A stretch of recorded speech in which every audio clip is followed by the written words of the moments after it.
नमः शिवाय मंत्र जपिबा द्वारा आपणकर समस्त बाधा विघ्न दूर हो महादेवंकर एई मंत्र जपिबा द्वारा आपणकर काम क्रोध घृणा मोह लोभ भय विषाद आदि दूर हब। एही मंत्रर एते परिमाणर शक्ति अछि जे व्यक्तिंकर साहस उत्साह सृष्टि होइताय। जीवनर मुख्य ए संसारर मुख्य प्राप्ति पाई ए मंत्र को मध्य जपा करा जाय। नमस्कार, मु अभिमन्यु स्वागत करुची अभिमन्यु एम्पायर्स को। आजिर मुख्य आलोच्य विषय रही महादेवंकर अति शक्तिशाली मंत्र नमः शिवाय को नेइकिरी।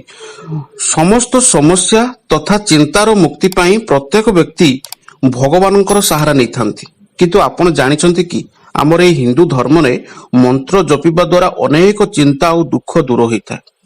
सही परी सोमवार दिन महादेवंकर मंत्र होची नमः शिवाय जपिबा द्वारा मानसिक शांति मिलिथाए, आपनकर आत्मा शुद्धि हेताए, नूतन चिंता सृष्टि हेताए एवं मुक्ति पाई ए मंत्र होची एक सहज और अति सरल उपाय। मंत्र जपिबा द्वारा एक कंपन सृष्टि हेताए जहा जीवन को सकारात्मक प्रदान करे। तेबे वर्तमान आसंतु आमे जानिबा ए जो नमः शिवाय शक्तिशाली मंत्रर प्रभाव एवं महत्व विषय रे। नमः शिवाय होची पंचाक्षर मंत्र, पांचटा अक्षर को मिसिकिरी ए मंत्रर सृष्टि, सेतिपई नामकरण हेची पंचाक्षर। नमः होची दुईटी अक्षर, शिवाय होची तीनटी अक्षर, सबुजाक अक्षर मिसिले होची पांच अक्षर, सेतिपई नाम होईची पंचाक्षर मंत्र। एहा पांच तत्वर प्रतीक। नमः शिवायर पांच तत्वर स्वामी होचंती स्वयं भगवान शिव शंकर। पंचतत्वर सामंजस्य पाई नमः शिवाय जप करा जाय थाए। एहाकु जपिबा द्वारा व्यक्ति को निज पंचतत्व को नियंत्रित करिबारे सहायता होइथाए। लिंग पुराण आधार रे महादेव निजे कहिचंती नमः शिवाय पंचाक्षर शिवंक महामंत्रे सार।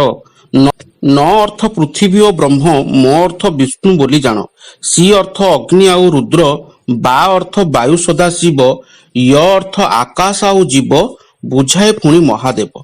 महादेव स्वयं कहिचंती नर अर्थ होची पृथ्वी एवं ब्रह्म, मोर अर्थ होची भगवान विष्णु बोली जान, न म गला, सी र अर्थ होची अग्नि एवं स्वयं रुद्र, आ बार अर्थ होची वायु बा सदाशिव, शेष अक्षर होची यर अर्थ आकाश एवं जीव। ये होची आमर पंचाक्षर मंत्रर अर्थ। एही मंत्र जप करिबा द्वारा शारीरिक मानसिक आध्यात्मिक एवं बौद्धिक शांति मिलता। शरीर रे नूतन चेतना शक्ति उत्पन्न होता है। मंत्रर आध्यात्मिक फायदा कौन मिलता है? नमः शिवाय मंत्र जपिबा द्वारा समस्त बाधा दूर होता है।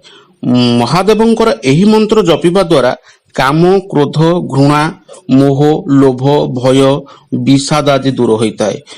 भगवान शिवंकर एही मंत्र जपिबा द्वारा व्यक्ति को अशेष साहस मिलता है, उत्साह मिलता है, शरीर को शक्ति मिलता है।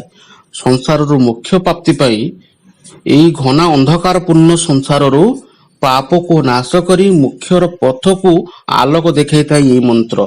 संसार मुख्य प्राप्ति पाई ए मंत्र को जप करा जाय थाए। आशा करुची ए संबंधित वीडियोटी आपन को भलो लागिथिबो। जदि वीडियोटी भलो लागि थाए वीडियोटी गोटे लाइक करिकी वीडियोटी को शेयर करंतु एवं आपनकर मूल्यवान मत कमेंट करंतु। एही भली प्रकारर वीडियो पाया पई चाहुतिले चैनल रो सपोर्ट पई सब्सक्राइब करिबा सहित नोटिफिकेशन आइकन को ऑल रखंतु।